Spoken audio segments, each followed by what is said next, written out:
بسم اللہ الرحمن الرحیم یا ایہا الذین آمنوا کتب علیکم الصیام کما کتب علی الذین من قبلکم لعلکم تتقون۔ قال النبی صلی اللہ علیہ وسلم لکل شیء زکاۃ وزکاۃ الجسد الصوم، او کما قال صلی اللہ علیہ وسلم صدق اللہ العظیم وصدق رسولہ النبی الکریم۔ ان اللہ وملائکتہ یصلون علی النبی یا ایہا الذین آمنوا صلوا علیہ وسلموا تسلیما۔ اللہم صل علی سیدنا ومولانا محمد معدن الجود والکرم وآلہ وصحبہ وبارک وسلم۔ حمد و صلاۃ کے بعد قرآن مجید سورہ بقرہ، اللہ تبارک و تعالی نے ارشاد فرمایا یا ایھا الذین آمنوا کتب علیکم الصیام، اے ایمان والو تم پر روزے فرض کیے گئے، کما کتب علی الذین من قبلکم، اسی طرح جس طرح تم سے پہلے لوگوں پر فرض کیے گئے تھے، لعلکم تتقون، تاکہ تم پرہیزگار ہو جاؤ، متقی ہو جاؤ، اللہ سے ڈرنے والے بن جاؤ، گناہوں سے بچنے والے بن جاؤ، اپنی زندگی کو رب رسول کے احکامات کی روشنی میں گزارنے والے بن جاؤ۔ روزہ ایک پریکٹس ہے، ایک مجاہدہ ہے، ایک جد و جہد ہے۔ جد و جہد کس چیز کی؟ اللہ کی رضا کے مطابق اپنے آپ کو ڈھالنے کی جد و جہد۔ صوم کا لغوی معنی ہوتا ہے رک جانا۔ حلال رزق سامنے پڑا ہے، حلال مشروب سامنے پڑا ہے، حلال رشتہ بیوی کا موجود ہے، لیکن ان سب چیزوں سے حالت روزہ میں رکنا، اللہ کی رضا کے لیے رکنا، اس کا نام روزہ ہے۔ صوم کا معنی رکنے کے ہیں، پرہیز کرنے کے ہیں، بچنے کے ہیں۔ ہر چیز موجود ہے لیکن اللہ کا حکم نہیں ہے تو لہٰذا کھا نہیں سکتے۔ تو رب فرماتے جب جائز چیزیں تو میری مرضی کے بغیر میرے حکم کے نہیں کھا سکتا، تو نے رکنا ہے تو حرام کیسے کھا لیتا ہے؟ جب جائز چیز کے لیے تجھے حکم ہے، میں کہوں تو کھائے گا، میں کہوں تو نہیں کھائے گا، میں نے حکم دے دیا جائز ہے، روٹی ہے، کھانا ہے، گوشت ہے، تیری فریج میں پڑا سارا کچھ، تو با اختیار ہے، منہ میں دانت بھی ہیں، ہضم کرنے کو ہاضمہ بھی ہے، بھوک کی شدت بھی ہے، پر میری اجازت کے بغیر تو کھا سکتا۔ روزہ رکھ لیا، اب تجھے حکم نہیں کہ تو کھائے، جب جائز چیز میری مرضی کے بغیر نہیں کھا سکتا تو ناجائز کیسے کھائے گا؟ میرے نبی پاک علیہ الصلوۃ والسلام نے اپنے خوبصورت الفاظ کے اندر اس مفہوم کو بیان فرمایا۔ محبوب پاک صلی اللہ علیہ وسلم فرماتے جس نے جھوٹ نہیں چھوڑا، غیبت نہیں چھوڑی، برائی نہیں چھوڑی، اللہ کو اس کے بھوکے پیاسے رہنے کی کوئی ضرورت نہیں۔ وہ کاہے کا رکا ہے؟ جب کوئی کام تو اس نے اللہ کی رضا والا کیا نہیں۔ روزہ رکھ کے دغا کر رہا ہے، روزہ رکھ کے جھوٹ بول رہا ہے، روزہ رکھ کے کم ماپ رہا ہے، تول رہا ہے، دھوکہ دے رہا ہے، رشوت لے رہا ہے، فراڈ کر رہا ہے، حرام کا مال اکٹھا کر کے کہتا ہے اس میں سے چلو 10 دیگیں بھی پکا دیں گے۔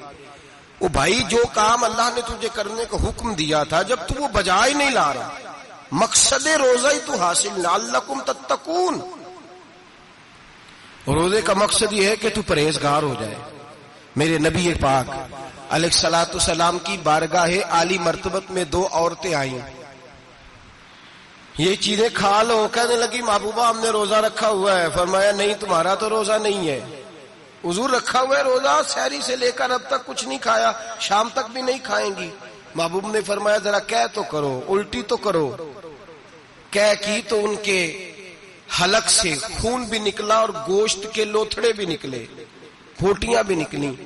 نبی پاک نے فرمایا وہاں بیٹھ کے تم نے اپنے جاننے والوں کی غیبت نہیں کی، چغلی نہیں کھائی؟ خاموش ہو گئیں، گردنیں جھک گئیں۔ نبی پاک نے فرمایا تم نے قرآن نہیں پڑھا کہ جو اپنے بھائی کی غیبت کرتا ہے وہ مردہ بھائی کا گوشت کھاتا ہے؟ تو گوشت کھا کے بھی تمہارا روزہ رہ گیا ہے۔ کس طرح کا روزہ ہے کہ صاحب روزہ رکھ کے نہ رکھنے والوں پہ تنقید کر رہے ہیں۔ تراویحاں پڑھ کے نکلے ہیں تو کہتے ہیں میں اکیلا ہی نیک ہوں، باقی تو محلے میں کوئی پڑھتا ہی نہیں۔ یہ کیسا تیرا روزہ ہے کہ تو روزہ رکھ کے تو اس کے مقصد کو نہیں سمجھا؟ لعلکم تتقون، روزہ دار تو وہ ہے کہ روزہ رکھا ہوا ہے، کھانے بھی سے رکا ہے، پینے سے بھی رکا ہے، عمل زوجیہ سے بھی رکا ہے، پھر وہ جھوٹ سے بھی رکے، غیبت سے بھی رکے، بدنگاہی سے بھی رکے، حرام خواری سے بھی رکے ساری چیزوں سے۔ یہ بتلائیے کہ روزے کی حالت میں اپنی بیوی کے پاس جانا منع ہے تو غیر محرم کو دیکھنا جائز ہے؟ ہمارے ٹی وی پہ میں نے پہلے بھی کہا تھا کہ ہم ٹھیکیدار اور ذمہ دار نہیں ہیں مذہب کے۔ یہاں ہمارے آنے سے پہلے بھی کوئی بیٹھا تھا، ہم مریں گے تو یہاں ہم سے بڑے بڑے نیک لوگ بیٹھیں گے، کوئی بندہ ذمہ دار نہیں ہے۔ بڑے بڑے کج کلا، صاحب جبہ و دستار، بڑے بڑے صاحب بصیرت، آئمہ، فقہاء، علماء، زعماء، نقبا، صوفیاء، اولیاء، غوث، کتب، ابدال، اوتاد، کتب الاقطاب، جانے کون کون آئے، علماء آئے، مفسرین آئے، محدثین آئے، گزر گئے۔ ہم تو خاک نشین لوگ ہیں، تھوڑا کام کرنے والے، تھوڑی صلاحیت رکھنے والے۔ لیکن بھائی اگر کرتے ہیں تو ایک کام کرتے ہیں، ساتھ دوسرا نہیں کرتے۔ یہ کس طرح کا دین سکھانے لوگ نکلے کہ شوال سے لے کر شعبان تک گانا سنایا جائے گا، شعبان سے لے کر شوال تک ناچ گانا کیا جائے گا، شوال سے لے کر شعبان تک دھما چوکڑی ہوگی، رمضان آئے گا تو حدیثیں سنائی جائیں گی، رمضان آئے گا تو لوگوں کو قرآن پڑھ کے سنایا جائے گا۔ یہ مذہب بانج نہیں ہے کہ گویے مذہب سکھائیں گے، ایکٹر مذہب سکھائیں گے۔ یہ مذہب بانج نہیں ہے کہ ایک گلاس کے اندر پہلے شراب پی لو، پھر اسی گلاس میں رمضان آئے تو شہد بانٹنا شروع کر دو۔ یہ بانج نہیں، یہ میرے رسول اللہ کا مذہب ہے۔ اگر تمہیں شوق ہے دین سیکھنے سکھانے کا، یکم رمضان کو توبہ کرو اور کہو کہ ہم ٹی وی پہ بیٹھ کے حدیثیں سنائیں گے تو سارا سال سنائیں گے، اور جس زبان سے حدیث نکلے گی پھر اس سے کبھی گندا گانا نہیں نکلے گا، پھر کبھی ناچ گانا نہیں ہوگا۔ یہ کون سا مذہب ہے جو بیویاں سکھا رہی ہیں؟ یہ کون سا دین ہے جو عورتیں سکھا رہی ہیں؟ میرے رسول پاک صلی اللہ تعالی علیہ وآلہ وسلم کا وہ مذہب ہے کہ میرے اعلیٰ حضرت فاضل بریلوی رحمت اللہ علیہ نے فرمایا، مرد کے لیے جائز نہیں کہ وہ عورت کی زبان سے میلاد بھی سنے، نعت بھی سنے۔ مرد کے لیے جائز نہیں، مرد کو مرد سکھائے گا، عورت سکھائے گی تو عورتوں کو سکھائے گی۔ بے شک آپ سویرے فتویٰ دیجئے کہ چھوٹی سی مسجد میں بیٹھ کے، چھوٹے سے کونے میں بیٹھ کے چھوٹا سا مولوی، اور وہاں تو اتنے بڑے مفتی ٹی وی پہ بیٹھے ہوئے، وہ غلط ہے تو صحیح یہ کیسے ہو گئے؟ سنو، میرے نبی پاک علیہ الصلوۃ والسلام کے مذہب کا حسن یہ ہے کہ اسلام کہتا ہے ایک نظر بی بی کو دیکھا کسی نے غلطی سے تو معافی ہو جائے گی، دوسری نظر شہوت سے دیکھا تو حرام ہے اس کے لیے، وہ پاکستان کا مولوی ہو یا سعودی عرب کا شاہ ہو، کسی کے لیے عورتوں کے بیچ پھرنا اٹھنا بیٹھنا جائز ہے۔ میرے نبی پاک صلی اللہ تعالی علیہ وسلم نے فرمایا ہے میں عورتوں سے مصافحہ کرنے نہیں آیا، اور میرے نبی پاک صلی اللہ علیہ وسلم نے فرمایا ہے، حضور فرماتے لیکن نا کتا بالکل ناپاک نہیں ہوتا، کتے کا تھوک ناپاک ہوتا ہے، یا کتا گیلا ہو جائے تو ناپاک ہوتا ہے، لیکن خنزیر سارا ناپاک ہوتا ہے، کل ناپاک ہے خنزیر۔ نبی پاک نے فرمایا خنزیر بھی ہو اور گند میں لتھڑا ہوا بھی ہو، پیشاب میں لتھڑا ہوا ہو، گوبر میں لتھڑا ہوا ہو، پخانے اور فضلے میں لتھڑا ہوا خنزیر ہو، اس کا جسم تیرے ساتھ ٹکرا جائے تو اتنا برا نہیں جتنا غیر محرم عورت کا وجود تیرے ساتھ ٹکرا جائے تو برا ہے۔ اس حد تک میرے نبی پاک صلی اللہ اور گنبد کے معاملے میں فتویٰ دینے والے، یا رسول اللہ کہنے پر کفر کا فتویٰ دینے والے اور بڑی بڑی باتیں کرنے والے خاموش کیوں ہو گئے؟ یا ایھا الذین آمنوا لا تتخذوا اليہود والنصارى اولیاء، رب فرماتا ہے یہودیوں اور عیسائیوں کو دوست نہ بناؤ، یہ تمہارے دوست ہو سکتے، یہ تمہارے سجن ہو سکتے؟ جب عرش کا مالک کہہ رہا ہے سجن نہیں ہو سکتے تو دوستی کی بات کیسے بڑھا رہا ہے؟ یا رسول اللہ ہمارے سجن کون ہو سکتے ہیں؟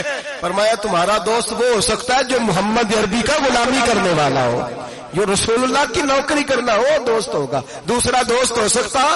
کوئی ایکٹر مذہب نہیں سکھائے گا، کوئی گویہ مذہب نہیں سکھائے گا۔ حضرت جناب سیدنا جنید بغدادی، بغداد کے پیر سے کسی نے پوچھا تھا آج سے 1100-1200 سال پہلے، وہ تو زمانہ ویسے نیکی اور پرہیزگاری کا تھا، کہا بابا جی مرد اور عورت نیک ہو، بغیر پردے کے، بغیر حجاب کے، بغیر دیوار کے بیٹھ کر ایک دوسرے کو دین سکھا سکتے ہیں؟ حضرت صاحب بتائیے، مرد اور عورت نیک ہو تو بغیر پردے اور حجاب کے ایک دوسرے کو دین سکھا سکتے ہیں؟ تو حضرت جنید بغدادی فرمانے لگے سکھانے والا حسن بصری ہو اور سیکھنے والی رابعہ بصری ہو تو پھر بھی بغیر پردے کے بیٹھنے کی اجازت نہیں۔ تو مفتی صاحب کو اجازت کس نے دی؟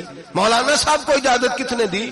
بڑا وہ نہیں ہوتا جو ٹی وی پہ زیادہ آتا ہے، بڑا وہ ہوتا ہے جو رسول اللہ کے دین پہ عمل زیادہ کرتا ہے۔ حضرت عبداللہ ابن مسعود رضی اللہ تعالیٰ عنہ فرماتے زیادہ باتیں کرنے والا عالم نہیں ہوتا۔ حضور پھر عالم کون ہوتا ہے؟ فرمایا پڑھو قرآن، انما یخشی اللہ من عبادہ العلماء۔ فرمایا بڑا عالم وہ ہوتا ہے جو اللہ سے زیادہ ڈرتا ہے، اس لیے کہ رب فرماتا ہے میرے بندوں میں سے جو عالم وہ ہیں جو اللہ سے زیادہ ڈرتے ہیں، خوف رکھتے ہیں۔ تو میرے بھائی رمضان المبارک میں بچنا ہے، پرہیز کا وقت ہے، تو کوئی شخص بھی کوئی شو نہ دیکھے، میری منت ہے آپ حضرات، کوئی شو نہ دیکھے۔ عورت کا تو پردہ ہے، تو ہمیں تو تماشے پہ لگا دیا گیا، عجیب قسم کے ایکٹر آ گئے اور مذہب سکھا رہے ہیں۔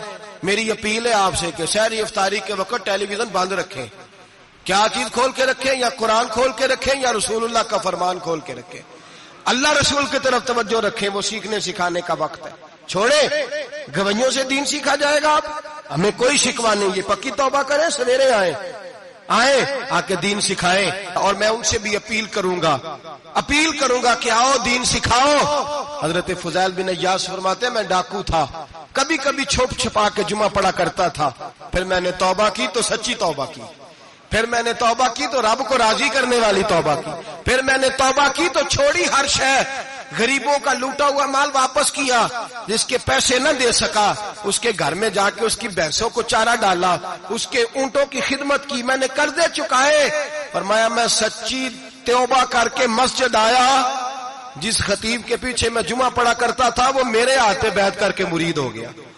اللہ تبارک و تعالیٰ نے اپنے بندوں کے دل میری طرف پھیر دیے، پھر تمہیں اس میں انعام دینے کی ضرورت نہیں پڑے گی، پھر تم کٹیا نشین بن کے بھی دین پھیلاؤ گے تو اللہ اس میں تاثیر پیدا فرما دے گا۔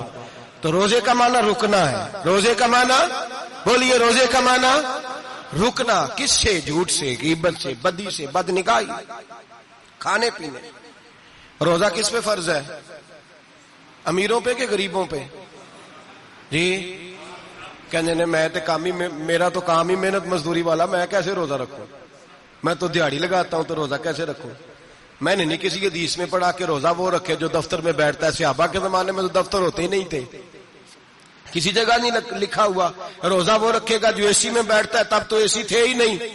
حضرت ابوبکر صدیق رضی اللہ تعالیٰ عنہ سے لے کر جناب بلال تک سارے اپنے ہاتھ سے کام کرتے، سارے اپنے ہاتھ سے کام کرتے، سارے۔ حضرت عمر فاروق رضی اللہ تعالیٰ عنہ خلیفہ وقت ہونے کے باوجود مال غنیمت کے اونٹ چرنے جاتے تھے تو چراگاہ میں چھوڑنے میں جاتے تھے، لینے بھی آتے تھے واپس۔ سارے لوگ اپنے ہاتھوں سے مشقت والے کام کرتے، حضرت بلال مزدوری کرتے، سلمان فارسی مزدوری کرتے، مقداد مزدوری کرتے، صحابہ مزدوریاں کرتے، روزے رکھتے۔ اور رمضان کے جانے کا وقت ہوتا تو در رسول پہ کھڑے ہو کے عرض کرتے محبوبہ دل نہیں بھرا، دل کرتا ہے کبھی رب سارا سال ہی روزے عطا کرے، سارا سال رمضان دے تو ہم سارا سال روزے رکھنے کو تیار ہیں۔ جذبہ تھا، طاقت تھی، ہمت تھی۔ آج نوجوان لڑکا ہے کہتا ہے مجھ سے بھوک برداشت نہیں ہوتی۔ میرے بھائی رب بیماری لا دینا، اللہ سے دعا مانگے اللہ شفائے عطا فرمائے، اور دعا کریں اللہ آزمائش سے محفوظ فرمائے۔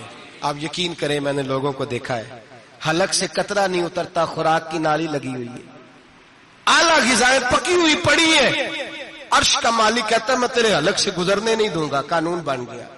میں نے دیکھا ہے ڈرپ پہ لوگ زندہ ہیں، بوتل لگی ہوئی ہے، گلوکوز کی، گزارا چل رہا، اعلیٰ غذائیں پڑی ہیں، لاکھوں روپیہ تجوری میں پڑا ہے۔ مالک کہتا ہے تو نہیں کھا سکتا، تو وہ کھانے نہیں دیتا، نہیں کھانے دیتا۔ ایک شخص یورپ کے علاقے کا، میں کسی کالم نویس کا پڑھ رہا تھا، وہ کہتا ہے میری خربوں میں جائیداد ہے لیکن میرے معدے میں ایسی تکلیف ہے کہ میں آٹے کو چھان کر جو اوپر سے بورا نکلتا ہے صرف وہ کھا سکتا ہوں، اس کے علاوہ میں کائنات کی کوئی نعمت کھا نہیں سکتا۔ اور میرے بھائی وہ جب چاہے تو بڑے بڑے کھانے کھانے سے تجھے روک دے، تیرے دانت چبانے کے قابل نہ رہے، زبان نگلنے کے قابل نہ رہے، معدہ تیرا ہضم کرنے کے قابل نہ رہے، وہ جب چاہے تو جو مرضی کر لے، وہ کہتا چل تو میری مرضی پہ چلنا، 1 مہینہ میرے کہنے پہ نہ کھا، 1 مہینہ میرے کہنے پہ نہ کھا، تو یا اللہ تو کیا کرے گا؟ فرمایا صوم تصحو، میرے نبی پاک نے فرمایا تم روزے رکھو، اللہ تمہیں صحت عطا فرما دے گا، اللہ تندرستیاں دے دے گا، شفائیں دے دے گا۔ تم روزے رکھو، اللہ تمہیں، سبحان اللہ، اللہ تمہیں، اللہ طاقت دیتا ہے، ہمت دیتا ہے، اللہ ہمت دیتا ہے۔ میں نے دیکھا ہے، میں نے بزرگوں کو دیکھا ہے، ضعیف لوگوں کو دیکھا ہے، کمزور لوگوں کو دیکھا ہے، میں نے دیکھا ہے روزے رکھتے ہوئے، مزدوروں کو دیکھا ہے روزے رکھتے ہوئے۔ میں اپنے ابا جی کو کہتا ابا جی اتنی سخت گرمی اور مزدوری آپ کرتے اور مزدوری کے عالم میں روزہ رکھتے، تو کہتے پتر روزہ کی آندا ہے، روزہ کدوں کو جاندا ہے، روزہ اپنی جگہ تے، مزدوری اپنی جگہ ہوتے۔ اور کئی دفعہ مینوں فرمان لگے، مینوں یار سمجھ کوئی نہیں لگدی، پتہ نہیں روزیاں چ اللہ طاقت کتھوں دے چھڑدا ہے، اتنی زیادہ کام بھی زیادہ کریدا ہے تے روزہ بھی بھائی صوم تصحو، میرے مصطفیٰ نے فرمایا تو روزہ رکھ، اللہ تجھے صحت عطا فرما دے گا۔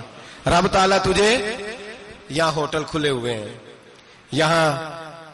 یہاں عجیب حالات ہیں، ہوٹل کھلے ہوئے ہیں، لوگ بہانے ڈھونڈتے پھرتے ہیں، کہتے ہیں کٹ لگ گیا تھا، ذرا تھوڑا سا خون نکل آیا، سنی پلاس لگائی ہے تو روزہ نہیں رکھا، یہ ذرا مجھے تھوڑی دقت ہو گیا تو میں نے روزہ نہیں رکھا، کھانسی لگ گئی ہے تو روزہ نہیں رکھا۔ او خدا کے بندے، روزہ تو نعمت ہے۔ اور سبحان اللہ، میرے نبی پاک نے فرمایا لکل شیء زکات و زکات الجسد الصوم، فرمایا ہر شے کی زکات ہوتی ہے، وجود کی زکات روزہ ہے، روزے رکھو جسم کی زکات نکل جائے گی۔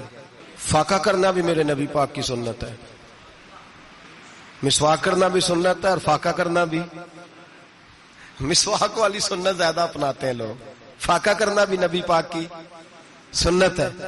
ایک صاحب مجھے کہنے لگے جناب بیٹھ کے کھانا حضور کی سنت ہے، میں نے کہا کبھی کبھی نہ کھانا بھی نبی پاک کی سنت ہے، نہ کھانا بھی حضور کی سنت ہے۔ اور ہمارے فقہاء نے لکھا ہے جو روٹی زیادہ کھاتا ہے اس میں 2 باتیں پیدا ہو جاتی ہیں، کیا کیا؟ ایک بولتا زیادہ ہے، دوسرا سوتا زیادہ ہے، غافل ہو جاتا ہے۔ فقہ اور حکیم اطباء ڈاکٹر کہتے ہیں کہ پیٹ خالی رہے نا جس آدمی کا، اس کا حافظہ مضبوط ہوتا ہے، اس کے ذہن کی گرہ کھلتی ہے۔ زیادہ کھانے سے تو خماری چڑھتی ہے، دماغ ڈھونڈتے پھرنا روٹی کدھر سے آج اچھی ہے، گھر میں نہیں پکی تو ہوٹل چلے جانا، کھانے کے سوا اور کام ہی کوئی نہیں۔ او صاحب، میرے نبی پاک علیہ السلام نے فرمایا کافر 7 آنتوں سے کھاتا ہے، 7 آنتوں سے، اور فرمایا میرا مومن 1 آنت سے کھاتا ہے، اس کے وجود میں کھانے والی 1 آنت ہے، کافر 7 آنتوں سے کھاتا ہے۔ فاقہ کشی سے نورانیت پیدا ہوتا ہے، کم کھانا۔ دیکھیں نا، نبی پاک صلی اللہ علیہ وسلم نے اللہ سے فاقہ مانگ کے لیا ہے، یا اللہ 1 وقت روٹی دے، 1 وقت کا فاقہ دے، مانگ کے لیا ہے نبی پاک نے، مانگ کے۔ حضرت ابو ہریرہ رضی اللہ تعالیٰ عنہ فرماتے ہیں بھوک زیادہ لگتی تھی نا جب مجھے، تو میں حضرت عمر سے، ابو بکر سے، عثمان، مولا علی سے کوئی مسئلہ پوچھ لیتا تھا، اور جب میں مسئلہ پوچھتا تھا تو وہ مجھے روٹی کھلا دیتے تھے، جب میں ان سے مسئلہ پوچھتا تو وہ مجھے، حضرت ابو ہریرہ فرماتے ہیں مجھے بھوک لگی، میں حضرت عمر کے پاس گیا، ان سے مسئلہ پوچھا، ان کا رواج تھا جب میں مسئلہ پوچھتا تو پہلے روٹی کھلاتے۔ ہمارے بزرگ یہ فرماتے ہیں کہ کھانے کھلا کے دین پڑھاؤ، صرف تمہارا کتب خانہ نہیں کھلا ہونا چاہیے، تمہارا دسترخوان بھی کھلا ہونا چاہیے۔ کسی نے نبی پاک صلی اللہ علیہ وسلم سے پوچھا تھا بہترین مسلمان کون ہے؟ حضور نے فرمایا جو سلام لینے میں پہل کرے اور روٹی زیادہ کھلائے، جو روٹی ہر وقت فکر کرے آ یار تو روٹی کھا لے، روٹی کھانے کی طرف توجہ دلائے۔ کھلانا سنت ہے، زیادہ کھانا اس میں بھی فرق رکھے۔ تو نبی پاک صلی اللہ علیہ وسلم کے صحابی حضرت ابو ہریرہ رضی اللہ تعالیٰ عنہ فرماتے ہیں میں نے حضرت عمر سے مسئلہ پوچھا، میں نے کہا حضور مسئلہ بتائیں، تو کہتے پہلے ان کی عادت تھی جب میں مسئلہ پوچھتا تو روٹی بھی کھلاتے، آج انہوں نے مسئلہ ہی بتایا ہے، روٹی کوئی نہیں کھلائی۔ تو مجھے کہنے لگے ابو ہریرہ تو سوچتا ہوگا روٹی نہیں اس نے پوچھی، تو نے کب سے کھانا نہیں کھایا؟ میں نے کہا آج صبح سے۔ تو جناب عمر کہنے لگے میں نے کل صبح سے نہیں کھایا۔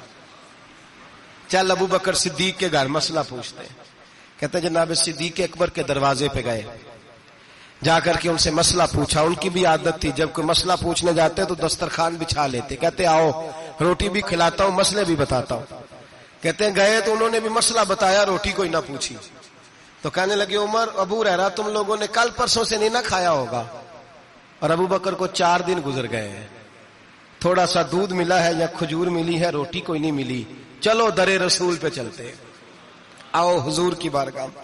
کہتے ہیں نبی پاک کی بارگاہ میں آئے، حضور نے چہرے دیکھے، کریم سے مسئلہ نہیں پوچھنا پڑا، میرے مصطفیٰ کریم نے فرمایا بھوک لگی ہوئی ہے تم تینوں کو؟ 3-4 دن ہو گئے؟ اللہ کے رسول نے فرمایا مجھے پورا ہفتہ ہو گیا ہے۔ سبب کچھ اور ہے جس کو تو خود سمجھتا ہے، زوال بندہ مومن کا بے زری سے نہیں، بھوک نقصان کا وجہ نہیں بنی، وجہ کوئی اور بنی ہے۔ رشوتیں جو بازار گرم ہوئے ہیں لوٹ مار کے، یہ روٹی کے لیے نہیں، یہ زیادہ کھانے کے لیے، یہ بینک بیلنس کے لیے گرم ہے۔ یہ لوٹ مار کا مقصد کوٹھیاں بنانا ہے، روٹی کا تو رب کریم کا وعدہ ہے۔ جو روز روتا ہے شام کو کہ میرا کاروبار کوئی نہیں، اصل میں کہتا ہے بنگلہ کوئی نہیں، اصل میں کہتا ہے کار کوئی نہیں، پجاروں کوئی نہیں، روٹی تو اللہ عطا فرماتا ہے، اس کا وعدہ ہے۔ فرمایا حضور نے 3 دن بیت گئے، چلو۔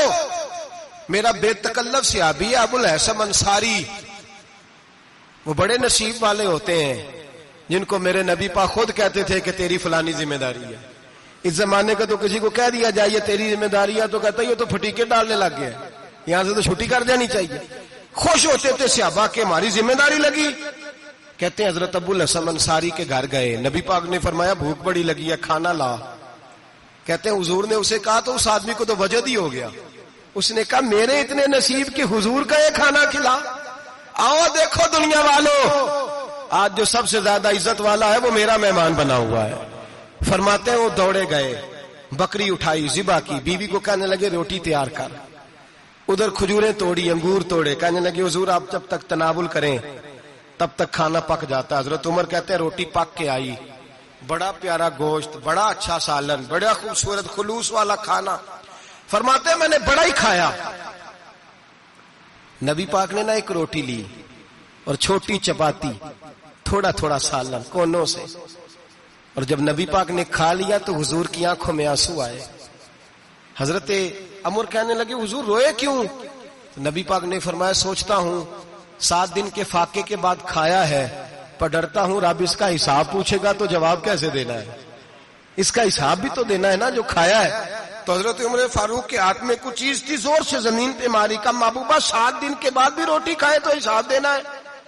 نبی پاک فرمانے لگے عمر وہ مالک ہے نا، تو جب دیتا ہے تو حساب نہیں لے سکتا، حساب تو دینا ہے، حساب تو دینا ہے، تیاری رکھو۔ صحابہ کرام فرماتے ہم نے ارادہ کیا کہ آج کے بعد ہم پھر فاقے کریں گے، کم کھائیں گے، اس لیے کہ حساب دینا ہے۔ میرے بھائی وہ فاقہ کشی کرتے تھے، ڈرتے تھے۔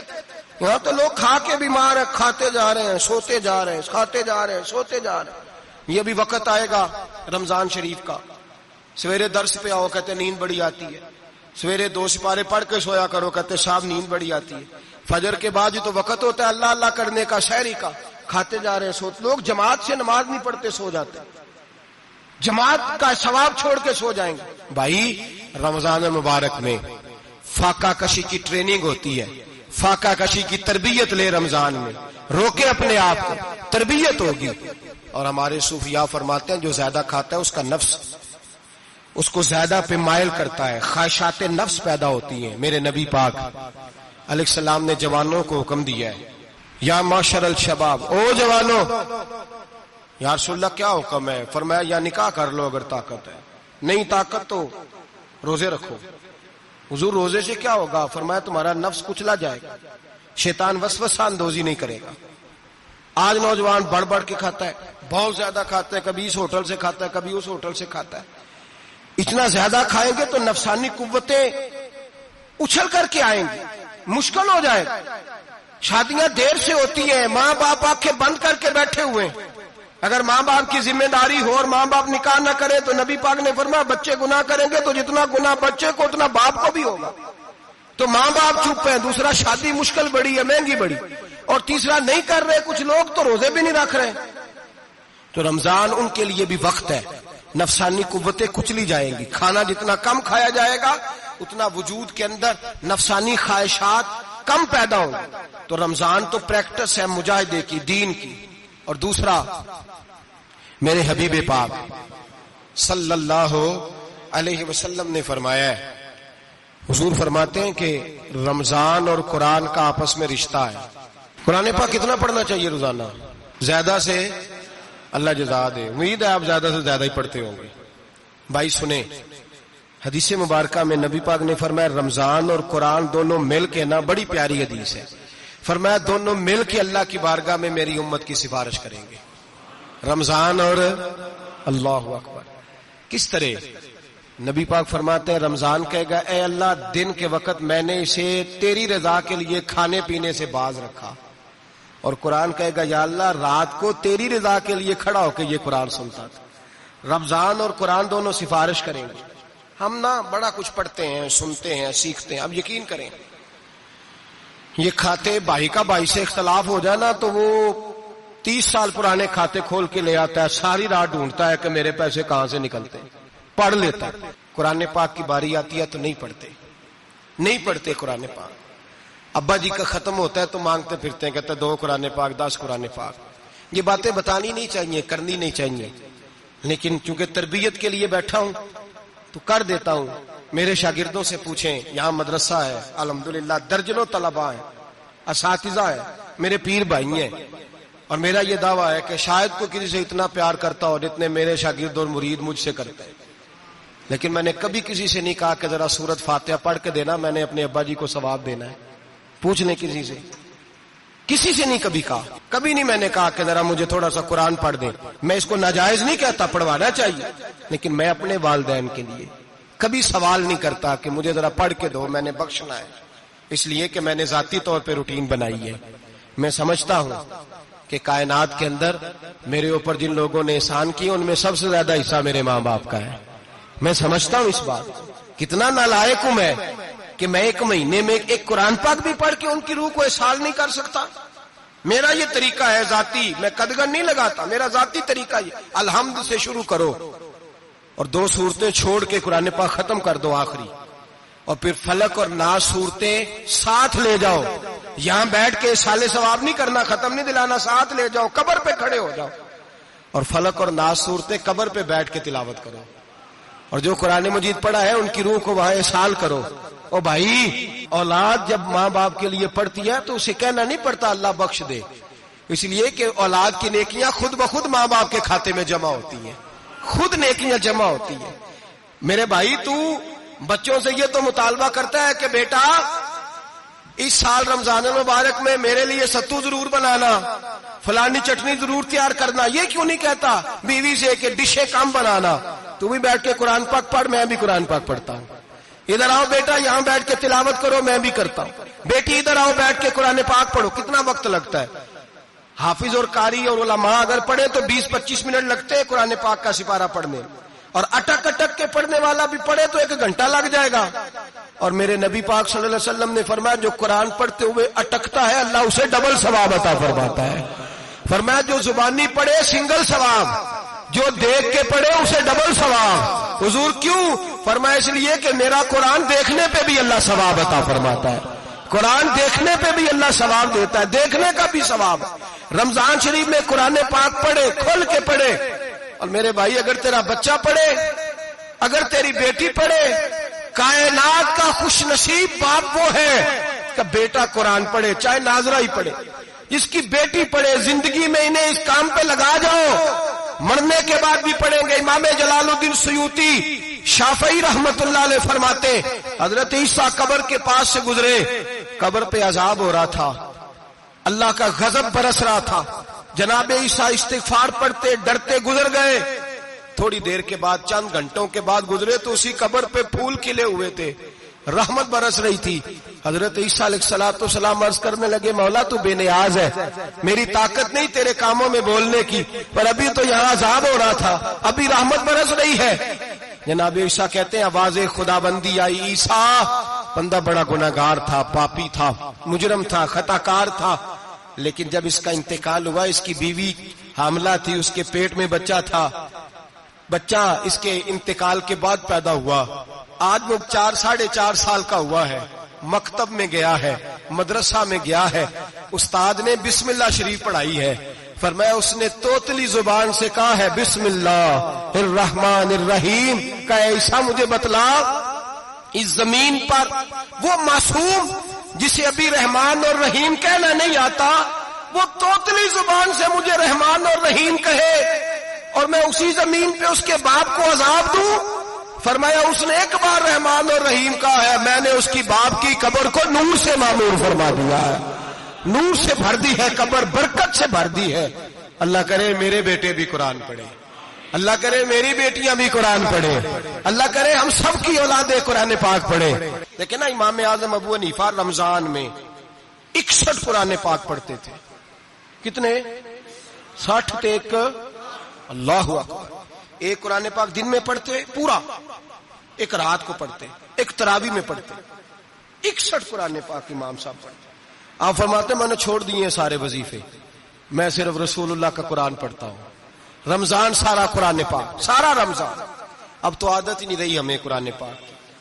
اگر لوگ ناراض نہ ہوں تو محفل نعت ہوتی ہے تو تلاوتیں کتنی ہوتی ہیں، اور نعتیں ہم نے ذوق ہی نہیں بنایا، ذوق ہی نہیں بنایا ہم نے تلاوت قرآن کا، اس لیے کہ قراء علماء فقراء ان کو ہم تیار ہی نہیں کر رہے، ہم تو ایکٹر پال رہے ہیں جو پیسے لیتے ہیں نعت خوانی کے، معاذ اللہ۔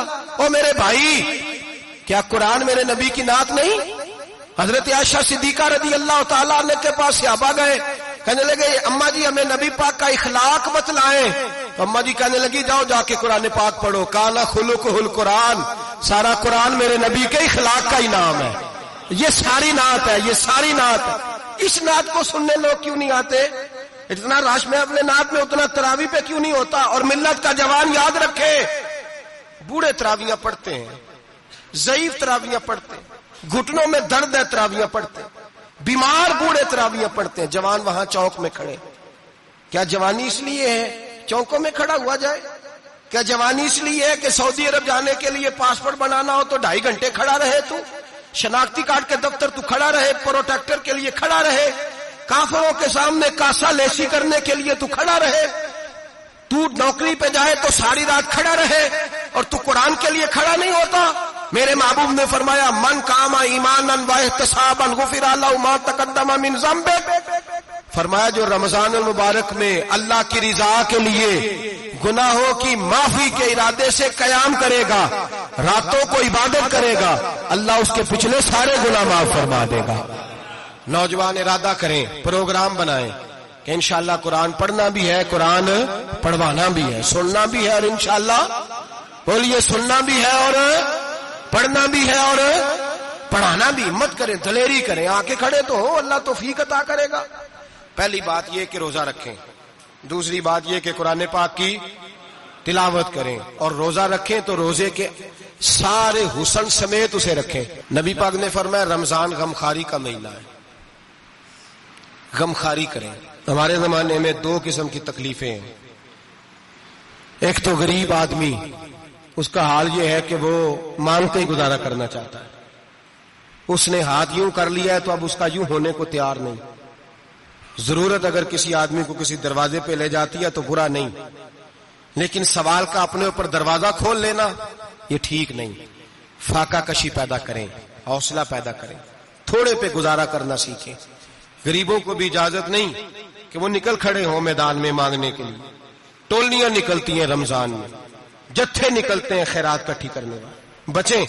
میرے نبی پاک صلی اللہ علیہ وسلم نے فرمایا جس نے بغیر ضرورت کے سوال کیا، جب قیامت کے دن آئے گا تو اس کے چہرے کے اوپر گوشت نہیں ہوگا، صرف ڈھانچہ ہی ہوگا۔ اتنی بھیانک صورت میں آئے، بغیر اشد ضرورت کے سوال نہ کر، کبھی سوال نہ کر۔ اور امیروں سے گزارش ہے کہ رمضان ہمدردی کا مہینہ ہے، ہمدردی کریں تو سامنے والے کی عزت کا بھی خیال کریں۔ یہ بات درست ہے کہ غریب سیاڑا نہیں ہوتا، اس لیے کہ جس کی جیب میں پیسے نہیں ہوتے بھائی اسے عقل بھی نہیں ہوتی، جس کے گھر کار نہیں ہوتی اسے چلانے کا طریقہ، جس کے گھر اوون نہیں ہوتا اسے چلانے کا طریقہ بھی نہیں آتا، جس کے گھر میں چیزیں ہوتی ہیں اسے چلانا بھی آ جاتا ہے، جدے گھر دانے اودے کملے بھی اس کے سیانے ہو جاتے ہیں۔ تو چودھری صاحب، سیٹھ صاحب، نواب صاحب آٹا تقسیم کرتے ہیں، کھڑے ہو کے فوٹو کھچاتے ہیں، فیس بک پہ دیتے ہیں، اور ایک آٹے کا تھیلا اور 10 اخباروں میں فوٹو۔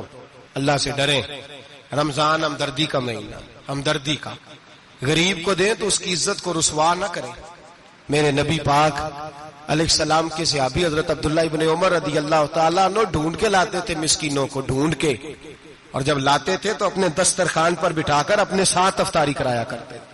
اور پھر فرمایا اللہ تعالیٰ نے لن تنالوا البر حتی تنفقوا مما تحبون، اللہ کے راستے میں وہ چیز دینی ہے جو تمہیں زیادہ پیاری ہو.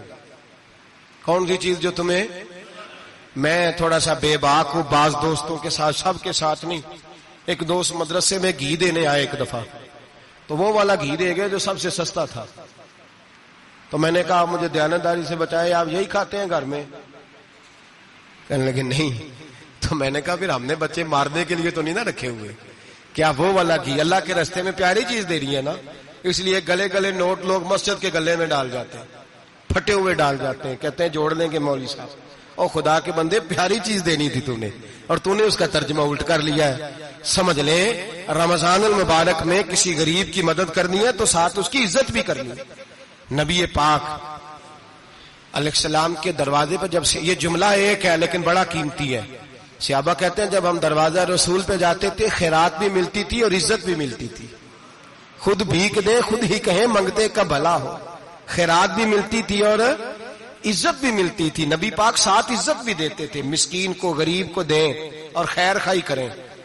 جوتے بیچنے والے جوتوں کے ریٹ سستے کریں، کپڑا بیچنے والے کپڑے کا ریٹ، درزی صاحب بھی ریٹ سستا کریں، دکاندار بھی چیزوں کا ریٹ، حکیم صاحب پیسے کم لیں، ڈاکٹر پیسے کم کریں، حکومت نرخوں میں کمی کرے، اور یہ کام اجتماعی طور پہ کریں. میرے نبی پاک نے فرمایا رمضان غمخواری کا مہینہ ہے، اس میں غمخواری کرنی ہے، دوسرے کا خیال کریں، اظہار کریں، قربانی کریں. یہاں ہر چیز کا ریٹ بڑھ جاتا ہے رمضان شریف میں. ہر آدمی کہتا ہے میرا سیزن آ گیا ہے، توجہ بڑھائیں، خیال کریں، غمخواری کا مہینہ ہے. اور پھر آپ لوگوں سے یہ بھی گزارش ہے کہ رمضان المبارک کا جب مہینہ آئے تو جس آدمی کے ساتھ نیکی کرنی ہے وقت پہ کریں. کسی غریب کو پیسے دینے ہیں، کپڑے دینے ہیں تو یکم رمضان کو دیں. میں اکثر دوستوں سے پوچھتا ہوں، میں کہتا ہوں قاری صاحب نو جوڑا کدو دیندے ہو؟ کہندے 27 والے دن. میں کہ مینوں لگ گئی سمجھ، تہاڈی سازش ہے کدھر سواں کے پا نہ لوے. ایویں مولوی چودھری صاحب دے نال دے کپڑے پا لے تے کتنے لکھیا ہے اینو دینا 27. تسی دسو 27 والے دن کو درزی سی کے دیندا ہے، اونوں 3 گنا بھی پیسے دئیے تے کہندا جڑے باقی نے انہاں دے نہیں بٹن پہ لگدے میرے کولوں، کتھوں جوڑا سی کے. تو کس دن دیتے ہو قاری صاحب کو؟ کیا مقصد ہے؟ پہننے کے لیے دے رہے ہو یا اس لیے دے رہے ہو کہ نہ پہن سکے؟ تو بھائی آپ جب کسی کو کچھ چیز دیں گے تو کب دیں گے؟ جب وہ استعمال کر سکے. غریب کو لوگ فطرانہ دینے جاتے ہیں عید سے ایک دن پہلے، تو کیا کرے گا اس کا؟ وہ نہ تو کپڑے خرید سکا نہ روٹی لا سکا. بلکہ میرے حضرت صاحب فرماتے ہیں رمضان سے پہلے دے دو، رمضان کی نیت کر کے رمضان سے 1-2 دن پہلے دے دو، اللہ رمضان جتنا ثواب ہی عطا فرمائے گا. رمضان سے پہلے دو جس کو کچھ ہے دن، قبل از وقت تیاری کرو.